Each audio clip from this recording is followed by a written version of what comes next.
Hello everyone. अब हम आपके साथ एक और इंटरेस्टिंग टॉपिक रिलेशनशिप बिल्डिंग यानी संबंध निर्माण के बारे में बताने जा रहे हैं, जिससे आपको वीवो में आपकी रोजमर्रा की जिम्मेदारी निभाने में मदद मिलेगी। संबंध निर्माण को अच्छे से समझने के लिए आइए हम क्या, क्यों और कैसे के कॉन्सेप्ट को समझते हैं। सबसे पहले इस मॉड्यूल का एजेंडा समझते हैं। रिलेशनशिप को सही ढंग से समझना, ये महत्वपूर्ण क्यों है? प्रभावी ढंग से इसे कैसे अप्लाई करें? तो आइए सबसे पहले रिलेशनशिप क्या है वो समझते हैं। सीधे शब्दों में बात करें तो जिसमें दो या फिर ज्यादा लोग या फिर चीजें जुड़ी हों। ये महत्वपूर्ण क्यों है? संबंध निर्माण कई पहलुओं से महत्वपूर्ण है।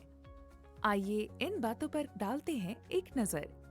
इससे वातावरण खुशनुमा बना रहता है, काम करने की क्षमता बढ़ती है, विश्वास बढ़ता है, सकारात्मक संबंध बनाने में मदद करता है, नए अवसरों के द्वार खोलता है, इससे नया कौशल सीखने को मिलता है। इसे प्रभावी रूप से कैसे अप्लाई करें? प्रभावी ढंग से रिलेशनशिप डेवलप करने के लिए इन तीन पहलुओं को समझना जरूरी है। अलग अलग स्तर पर रिलेशनशिप मैनेजमेंट, जिन बातों का हमें पालन करना चाहिए, प्रोफेशनल बनने के कुछ महत्वपूर्ण तरीके। तो चलिए इन सभी पैरामीटर को विस्तार से समझते हैं।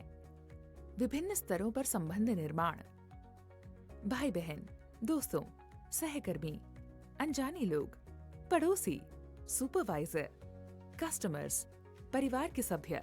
ये 8 वो संबंध हैं जो हम सबकी जिंदगी से जुड़े होते हैं, जिस पर हमें काम करना है, उसे संभालना है और बनाए रखना है। संबंध निर्माण का ऐसा कौशल है जो सिर्फ प्रोफेशनल जिंदगी के लिए ही नहीं बल्कि व्यक्तिगत जिंदगी के लिए भी लाभदायक है। विश्वास मॉडल। तो आप संबंध बनाने और बनाए रखने में अधिक उत्पादक कैसे हो सकते हैं? तो इस सवाल का जवाब है विश्वास मॉडल। पारदर्शी रहिए, उत्तरदायी रहिए, एक दूसरे की देखभाल करें, सिंसियर रहें, विश्वास पात्र बने। हमेशा याद रखें, संबंध हमेशा दो तरफा प्रक्रिया होती है। आइए इसमें महारत हासिल करने के कुछ तरीके जानते हैं। जब हम प्रोफेशनल रूप से संबंध निर्माण करना चाहते हों, तब इन बातों का ख्याल रखना जरूरी है। सकारात्मक रहें, दूसरों के कामों को भी ध्यान से देखें, कृतज्ञता प्रकट करें, हमेशा काम के बारे में ही बात करने से बचें, दूसरों के वक्त का सम्मान करें, दृढ़ता से ना कहिए। जब संबंध निर्माण के लिए कोई हमसे संपर्क करता है, तब ये बातें ध्यान में रखें।